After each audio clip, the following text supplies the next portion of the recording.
Misrlik yuragi xasta kishi Yevropaga, ya'ni Britaniyaga o'zini tekshirtirgani bordi.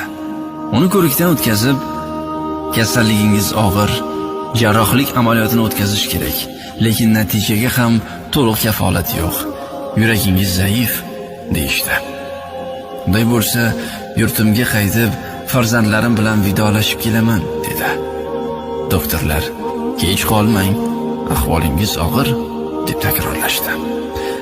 Vataniga qaytib bolalarini jamladi. Ularni sabrga chaqirdi. Bu uchrashuv oxirgisi bo'lishi, amaliyotdan so'ng chiqmasligi mumkinligini aytdi. So'ng ba'zi do'stlarini ziyorat qilib, Allohga yo'liqish uchun taraddudini ko'rmoqchi bo'ldi.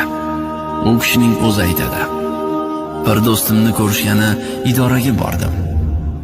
Idora yaqinida qassobxona ham bor edi. Atrofga nazar solib qarasam, bir keksa ayol yerga tushgan va axlat qutisidan go'sht, suyak, yog' parchalarini terib xaltaga solayotgandi. Do'stimga qara dedim. Uning oldiga bordim. Ishidan hayron edim. Nima qilyapsiz dedim. 5 ta kichik yoshli qizlarim bor. 1 yildan beri umuman go'sht yeyishmaydi. Yeyishmasa ham hidini hidlashsin dedim dedi. Uning bu gaplaridan ko'zlarimga yosh keldi. Uni qassobning oldiga olib kirib, bu ayolga har hafta mening hisobimdan go'sht berasiz dedim. Ayol tinmay, yo'q, kerak emas derdi. Har hafta kelib, sizga qancha go'sht kerak bo'lsa, shu yerdan olasiz dedim. Menga 1 kilo yetadi dedi. Yo'q, 2 kilo qilib olasiz dedim. Oldindan 1 yillikning pulini to'ladim.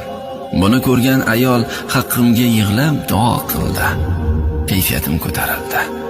O'zimni baxtiyor sezdim. Qilgan ishimdan mamnun, qalbimda huzur bilan uyga qaytdim.